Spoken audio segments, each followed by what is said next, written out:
우리나라 모든 국민은 의무적으로 건강보험에 가입되어 있고 소득이 있는 국민이라면 소득 감소 위험에 대비한 국민연금에도 가입해야 합니다.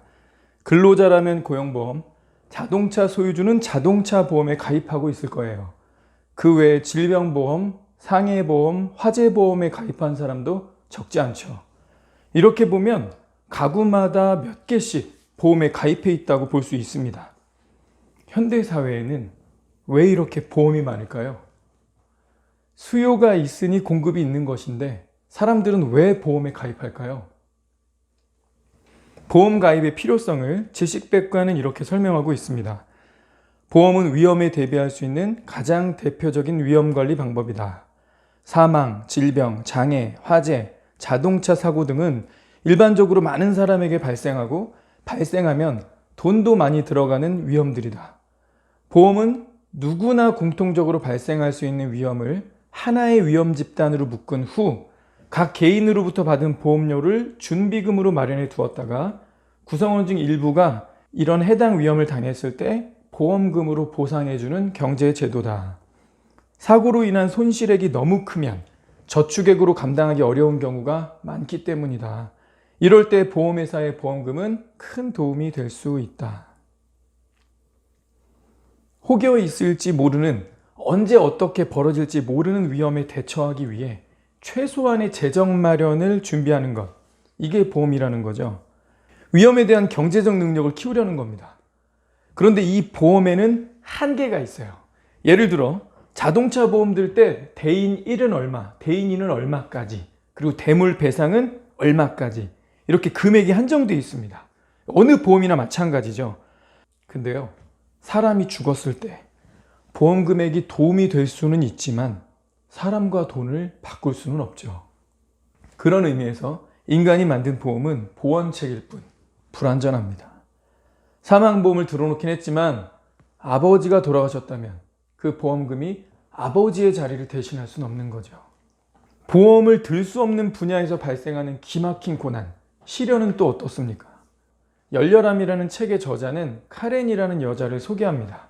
이 카렌은 독일에 살고 있는 여성으로서 에드라는 의사와 결혼합니다. 카렌은 남편이 의대를 졸업할 때까지 무려 5년 동안 줄곧 뒷바라지를 해요. 애기도 갖지 않고요. 에드는 자상하고 지적인 아주 멋진 남자였습니다. 에드가 의대를 졸업하고 방사선과 전문 자격증을 딴 직후 카렌은 임신합니다. 쌍둥이에요. 두 사람은 귀엽고 금발인 이 공주를 2명이나 얻을 수 있어서 말할 수 없이 기뻐했습니다. 이후에 카렌은 몇 차례 유산을 겪고 아들을 하나 더 얻습니다. 그리고 이 세 아이를 키우기 위해 이 카렌은 자신의 외할머니 집을 사서 그 집을 증축할 계획을 세우기 시작합니다. 카렌은 그리스도인이었는데요. 막내 요엘을 낳자 하나님께서는 남편도 곧 예수 그리스도를 영접할 거라는 확신을 주십니다. 마침내 남편이 그리스도를 영접하고 그는 열정적으로 주변인을 전도하기 시작합니다. 7개월 후에 침례를 받고 몇 개월 후 그들은 할머니 집을 구입하여 수리에 들어갑니다. 남편 에드는 집을 수리하는 동안 아이들과 함께 캐나다에 있는 친정에 가서 머무르는 것이 어떻겠느냐라고 아내에게 제안합니다. 아무래도 집을 수리하려면 여러모로 불편하죠. 그래서 잠시 친정에 가 있는 것도 괜찮겠다 싶어서 그 제안을 수락해요. 카렌과 세 아이들은 흐느끼는 에드를 뒤로 하고 캐나다행 비행기에 올랐습니다. 남편 에드는 가족들과 떨어져 지내는 이 3개월 동안 도대체 어떻게 살아야 할지 정말 자신이 없다고 그 아내 카렌과 주변인들에게 여러 차례 말했고 믿는 친구들에게 자기를 위하여 기도해 달라고까지 부탁했어요. 에드는 매일 국제 전화를 걸어 아내와 아이들이 보고 싶다고 사랑한다고 말하는 것을 잊지 않았습니다. 그런데 일주일 후 그는 카렌에게 전화를 걸어 평소와 다르게 이상한 말을 하기 시작합니다. 자신은 이미 몇 개월 동안 26세인 병원 여직원과 내연의 관계를 맺고 있다. 그래서 카렌과 아이들이 다시 독일로 오는 것을 원치 않는다고 당당하게 말을 했습니다. 에드는 이혼을 요구했습니다. 카렌이 어떻게 이런 일이 일어났느냐고 묻자 그는 단지 어떤 영화를 보았는데 거기서 하나님의 뜻을 발견했다고 대답할 뿐이었습니다. 카렌의 삶은 붕괴되고 맙니다. 그녀는 3년 동안 눈물로 지냈습니다. 그녀의 가슴은 분노로 터질 것만 같았고 때로는 비통함으로 활기를 잃었습니다. 그녀는 지독한 절망, 비통함, 침울함과 싸워야 했습니다. 하나님께 살려달라고도 기도하고 때로는 이 모진 목숨을 거두어 달라고도 기도했습니다. 그 와중에도 그녀는 마음을 가라앉히고 아이들을 씻기고 먹이고 옷 입히는 등 엄마로서 해야 할 일과를 반복적으로 수행해야 했습니다. 에드는 결국 그 젊은 여성과 재혼했고 전원주택을 구입하여 한때 카렌과 함께 설계했던 대로 집을 증축하고 새 가족과 단란하게 살아가고 있습니다. 시편 55편에 다윗은 이렇게 고백했습니다. 나를 조롱하는 자가 내 원수였다면 내가 그것을 참을 수 있었으리라. 나에게 거드름을 피우는 자가 나의 대적이었다면 내가 그를 피하여 숨을 수 있었으리라. 그러나 그는 바로 너였다. 나의 동료요, 나의 동무이며 나의 가까운 친구가 아닌가. 우리는 함께 다니며 재미있는 이야기도 나누고 성전에도 함께 드나들었도다. 믿었던 사람, 가장 믿었던, 가장 사랑했던 사람에게 받는 배신은 그 고통이 10배, 20배 혹은 그 이상으로 느껴질 것입니다. 모양도 다르고 정도의 차이는 있겠지만 인생에는 고통스러운 시련이 있습니다. 그리고 많은 경우 이런 상처는 미리 보험 가입도 할 수 없고요. 설사 보험이 있다고 해도 이런 상처는 돈으로 해결이 안 됩니다. 상담을 받는다고 해결할 수 있을까요? 이런 위기 앞에 우리는 속절없이 무너지고 맙니다. 그리고 사탄은 이와 같은 위험 요소를 통해 우리를 낙심시키고 절망에 빠지게 하고 심지어 자살하도록 이끌어갑니다. 히브리서 4장 15절입니다. 우리에게 있는 대제사장은 우리의 연약함을 동정하지 못하실 리가 아니요 모든 일에 우리와 똑같이 시험을 받으시니로되 죄는 없으시니라. 이 말씀은 우리에게 두 가지를 알려주는데, 첫째, 예수께서 우리를 이해하신다는 겁니다. 우리의 어려움을 누구보다 잘 알고 느끼고 계신다. 둘째, 우리와 똑같이 모든 면에서 시험을 받으셨다는 겁니다. 쉴 새 없이 찾아오는 병자들을 다 고쳐주셨고 귀신들을 쫓아내어 자유케 하셨으며 가르치고 먹이고 생명을 전하였지만 그들이 자신을 십자가에 못 박았다. 심지어 가장 가까이에 있던 제자들마저 자신을 배신했지요. 예수님은 배고픔을 아시고 가난을 아십니다. 누군가에게 무시당하는 아픔도 아십니다. 그저 저 높고 높은 구름 위에 앉아서 인간을 내려다보시는 게 아니라요, 친히 우리와 같은 사람이 되셔서 우리의 아픔, 우리의 슬픔, 우리의 고통을 겪으셨고 우리와 같은 시련을 겪은 분이라는 겁니다. 그러면 마음 한켠에서 이런 질문이 올라옵니다. 우리를 이해해 주시는 것, 우리를 알아주시는 것, 그거 굉장히 고마운 일인데 혹시 딱 거기까지입니까? 우리와 똑같은 경험을 해보셨다면서요. 우리의 심정을 잘 이해하신다면서요. 시험과 위기를 겪으셨다면서요. 그런 시험과 위기 속에서 어떻게 뚫고 나오는지, 모든 시험, 모든 위기에 대응할 만한 매뉴얼, 혹시 그런 거 없습니까? 인간에게는 없습니다. 인간은 장점이 있으면 단점도 있고 얻는 게 있으면 잃는 게 있는 법, 이게 인간의 한계죠.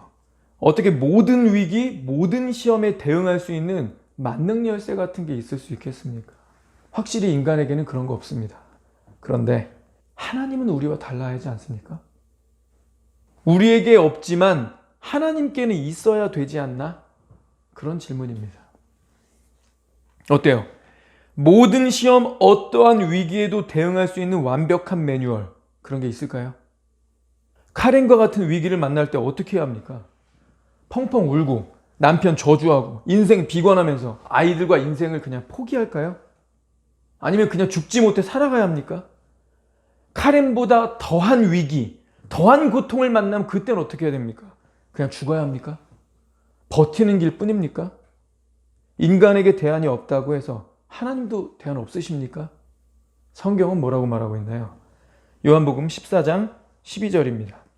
내가 진실로 진실로 너에게 이르노니 나를 믿는 자는 내가 하는 일을 그도 할 것이요 또한 그보다 큰 일도 하리니 이는 내가 아버지께로 감이라. 예수님이 하신 일을 우리도 할 것이고 그보다 더 큰 일도 할 것이다. 예수님이 하신 일이 뭔데요? 능력, 기적, 돌봄, 위대한 가르침, 뭐 이런 거 아닙니까? 근데 우리가 이런 것들을 한다고요? 어떻게 해서든 최악은 피해야겠고 혹시라도 차악의 사건이 발생하면 그거 대처해 보려고 보험 가입하고 살고 있는데 보험 가입은 하지만 보험금 받을 만한 그런 사건 사고는 내게 일어나지 않기만을 바라고 사는데 예수님 뭐라고 하시는 거예요? 우리의 시선을 최악, 차악에서 차선을 넘어 최선으로 가게 하시는 겁니다. 설마 내게 최악이 발생하면 어쩌지? 이게 아니라요. 예수께서 하신 일에 주목하여 그분이 걸어가신 길을 가고 그분이 하신 일을 내가 하고 그보다 더 큰 일도 감당하는 것. 주님은 이걸 말씀하고 계십니다. 예수님이 하신 일을 내가 하고 그보다 더 큰 일도 할 거라고 하셨으니 예수님은 스스로 뭐라고 말씀하시는 거예요? 자기가 한 일이 차선이다. 더 큰 일을 할 수 있다잖아요. 예수님이 스스로 자기가 한 일이 차선 정도다. 너희는 이건 할 거고 그보다 더한 것도 하게 될 것이라. 차선을 넘어 최선을 우리에게 제시하고 있다면 차악과 최악에 대한 매뉴얼이 당연히 있다는 거겠죠. 아니 어떤 애가 30점, 50점 막 최악, 차악을 전전긍긍하고 있는데 이 학생에게 어떤 선생님이 찾아오더니 야, 너 90점 아니면 100점이다. 이렇게 말한다면 이 선생님한테 뭐 있는 거예요. 그만큼 자신 있다는 거고 그만큼 능력이 있다는 거고 그만큼 확실하게 대응할 수 있는 네 성적 올릴 수 있는 매뉴얼이 있다는 거 아닙니까? 이 선생님한테는 30점, 50점이 없는 거예요. 그러니 당당하게 자신 있게 100점을 말하고 있지 않습니까? 오늘 본문은 그것을 정확하게 콕 집어서 단 하나에 주목하게 하고 있습니다.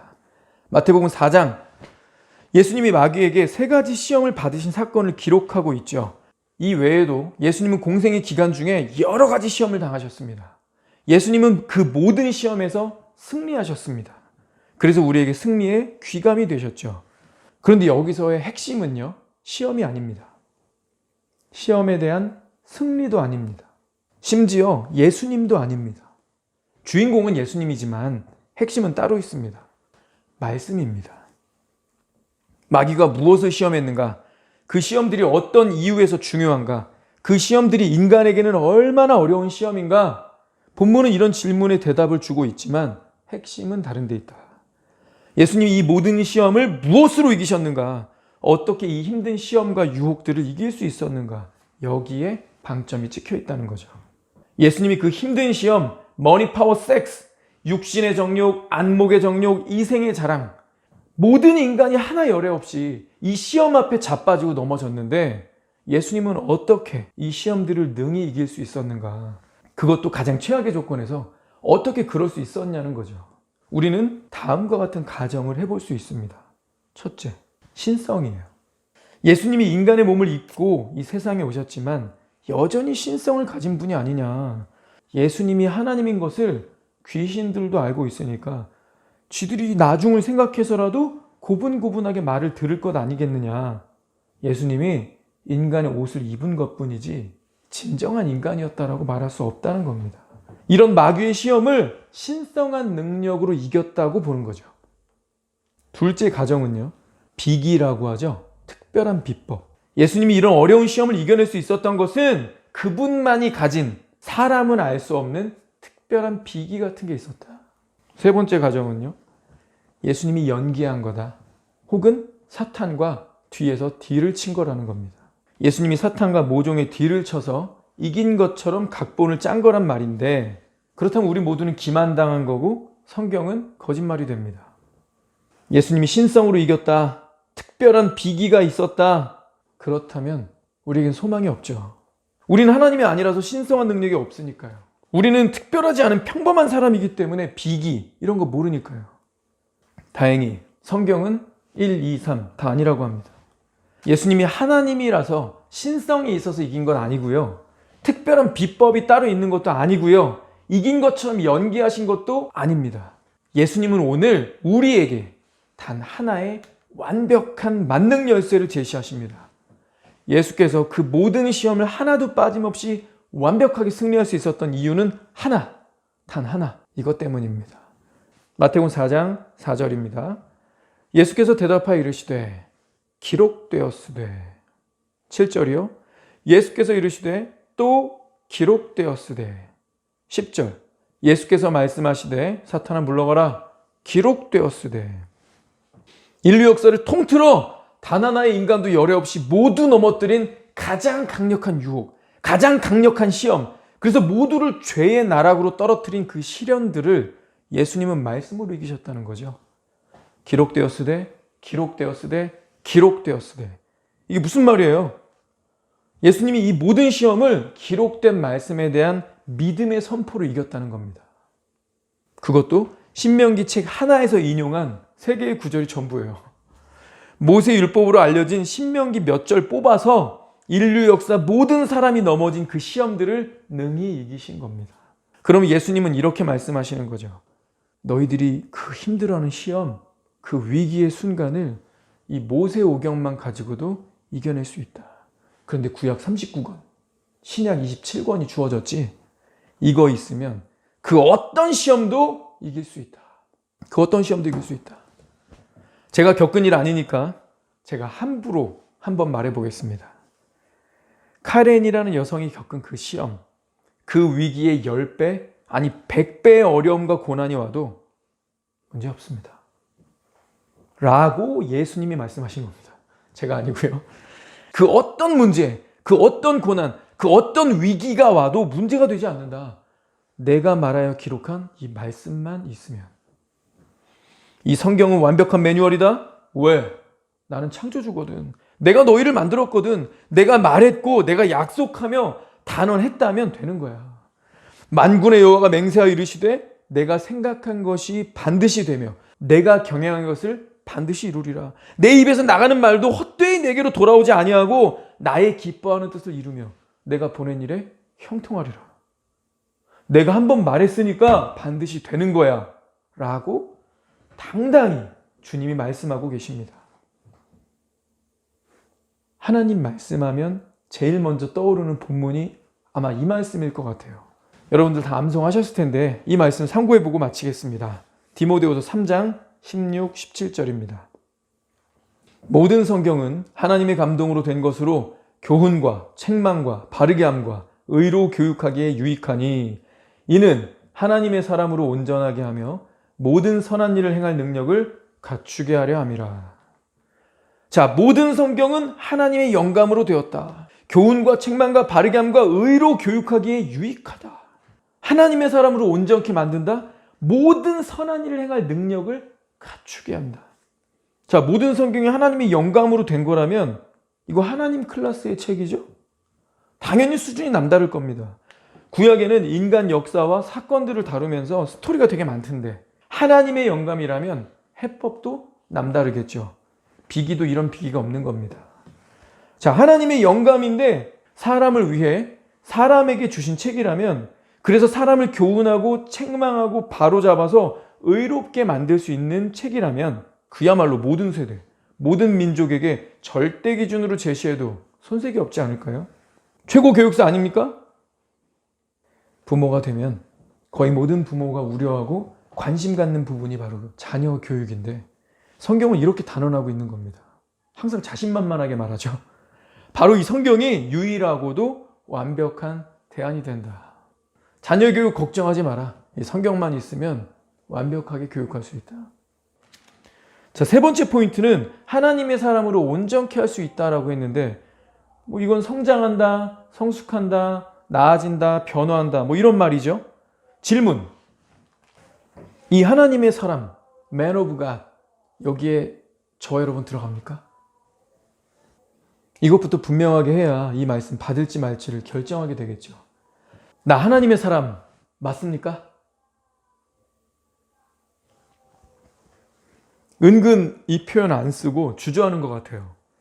하나님의 사람, 이게 특별한 겁니까? 교회 목사, 전도사, 직분자 같은 특별한 그룹을 말하는 겁니까? 누가 나를 소개할 때 여기 같은 교회 다니는 사람이야 라고 안 하고 여기 소개할게. 하나님의 사람이야. 이름은 띵띵띵. 이렇게 소개하면 뭔가 엄청나게 영적인 사람인 것처럼 느껴지죠. 다른 사람 지칭할 때 나를 지목하면서도 하나님의 사람, 이 표현 잘 안 쓰는 것 같아요. 근데 성경 뭐라고 하고 있는 거예요? You, 너 하나님의 사람 맞니? 그러면 바로 이것이다. 바로 성경이다. 결론을 찍어주는 겁니다. 나는 하나님의 사람 맞습니까? 이 하나님의 사람에 저와 여러분이 들어갑니까? 그러면 하나님의 사람으로서 여기서 말하는 온전한 사람으로 성장하고 변화되고 싶습니까? 네 번째 포인트. 우리가 어떤 문제, 어떤 일, 어떤 사건을 대할 때 힘든 이유가 뭡니까? 능력 부재 아닙니까? 지식도 지혜도 없다. 경험도 없다. 어떻게 해야 손해를 덜 볼지, 이 문제를 무난하게 극복할 수 있을지 모르겠다. 나 이것 때문에 정신없고 감정도 별로 안 좋다. 능력 부재가 사람을 정신없게 만듭니다. 힘들게 합니다. 이 능력에는 지식과 지혜 포함입니다. 그런데 성경은요, 이 모든 일을 그냥 대처하는 것도 아니고 선하게 대처하는데 모든 능력을 줄 수 있다라고 단언하고 있습니다. 모든 성경은 모든 선한 일을 행할 능력을 갖추게 한다. 이거 너무 자신만만한 거 아니에요? 이거 하나님의 말씀인데 속는 셈 치고 한번 믿어보는 거 어떻습니까? 성경이 하나님의 영감으로 된 하나님 클래스의 책이고, 여기에는 어떤 사건이나 상황들에 대한 모든 완벽한 매뉴얼이 들어있고, 그래서 그거대로만 하면 대충 대응하는 거, 대충 버티고 뭐 죽지 못해 사는 거 이런 거 아니라 완벽한 대능력을 갖추게 하고 그것도 선하게 반응할 수 있는 능력을 준다. 어떤 위기와 시련에도 능히 대응하며 행복하게 살 수 있다. 성경이 단언하고 있는 겁니다. 이거 한번 믿어보면 어떻습니까? 12사도는 단순하게 이거 믿고 산 겁니다. 기승전 말씀과 기도, 기승전 기도와 말씀이었습니다. 우리 세대는 여러 가지로 인해 우리의 시간을 도둑질 당하고 있습니다. 마음 빼앗기고 생각을 병들게 합니다.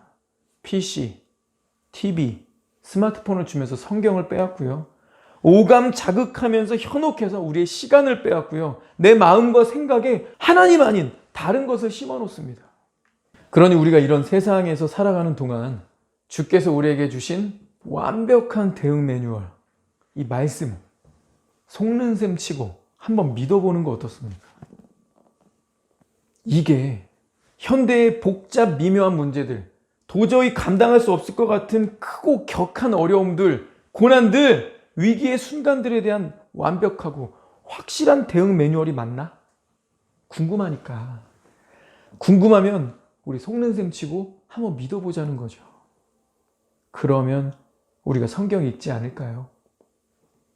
누가 시키거나 같이 하자고 뭐 서로 체크하자고 막 그렇게 하지 않아도 스스로가 성경을 찾아 읽지 않을까요? 성경 읽는 것이 고역이 되지 않고 성경 읽는 것이 즐거운 일, 정말 의미 있는 일, 세상 무엇보다 가치 있는 일이 되지 않을까요? 오늘 시간 남는데 뭐 하면서 시간 보낼까? 뭐 하면서 놀까? 뭐 하면 즐거울까? 뭐 하면 재밌을까? 이런 거 고민하지 않고요. 우선 이 성경을 펼칠 수 있지 않을까요? 잔머리 굴려가면서 나름의 방법 구사하지 않고 완벽 매뉴얼인 이 성경에서 답을 찾으려고 하지 않을까요? 우리 이전 세대 사람들에게는 이 대응 매뉴얼이 없었습니다. 성경 자체가 없으니까. 있어도 번역을 못하게 하니까. 번역한다고 하면 막 화형을 시키는데 어떡해요. 있어도 읽지를 못하니까. 가난하니까 구할 수 없으니까. 그러니 성경을 읽을 수 없어서 그 내용도 당연히 알 수가 없습니다. 지금 같은 21세기에도요. 성경을 소지하는 것, 성경을 읽는 것이 불법인 나라들이 꽤 많이 있습니다. 그들은 고난과 위기의 순간을 자주 맞이하지만 성경을 통해 대응 매뉴얼을 찾을 수가 없어요. 그러나 우리에게는 어떻습니까? 피도 눈물도 없을 것 같은 가장 딱딱해 보이는 형법 조항에도요.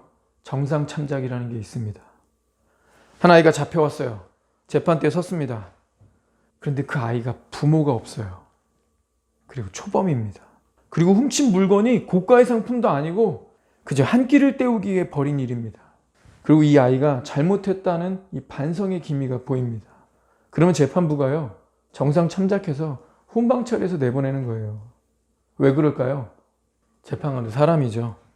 자기는 재판관인데 좋은 차에 아파트 살고 내 아이는 저런 환경에서 살지 않고 있거든. 자기도 사람이니 이 마음이 죄에 주목되지 않고 그 아이의 조건과 안타까운 환경에 동정이 일어나는 거죠. 아, 내가 아버지가 없구나. 배가 고팠구나. 돌봐야 할 동생이 있구나.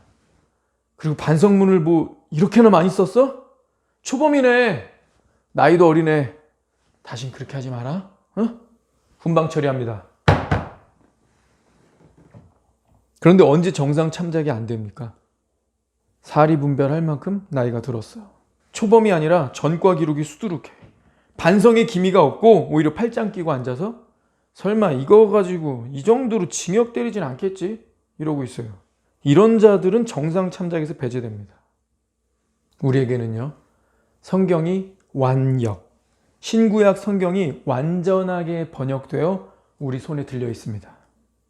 우리는 종교의 자유가 있는 나라고요. 이거 정도는요, 몇 권이 아니라 수십 권 넘게 살 수 있는 경제력이 주어졌습니다. 예전에는 영어 번역 하나 찾기도 힘들었는데 이제는 수많은 번역본으로 심지어 헬라어, 히브리어 성경도 구할 수 있고요. 수많은 설교 영상이 있습니다. 이제 우리는 주님 앞에 섰을 때요, 나는 몰랐습니다. 나는 그런 매뉴얼이 성경에 있는 줄 몰랐다고 말할 수 없습니다. 이제 우리에게 필요한 것은 디모데후서 3장 16절 17절 말씀을 한번 믿어보겠다는 믿음입니다. 이 말씀 정말 사실일까? 정말 성경이 모든 일에 완벽하게 대응할 수 있는 매뉴얼이 맞나? 그것도 대충 반응하는 게 아니라 하나님이 보실 때 바르게 내가 진짜 행복한 선택을 할 수 있게 하는 그런 능력을 갖추게 할까? 이 성경이? 예. 성경은 확실하고 단호하게 대답합니다. 그렇다. 말씀이 그 대답이다. 성경은 능히 가능하다. 그 어떤 문제도 어떤 위기도 좋으니 다 가져와라. 완벽한 답은 이 성경 안에 있다. 믿을 것이냐 말 것이냐, 이제 공은 우리에게 넘어왔습니다. 우리는 열심히 누가 시키지 않아도 스마트폰을 주야로 끼고 삽니다.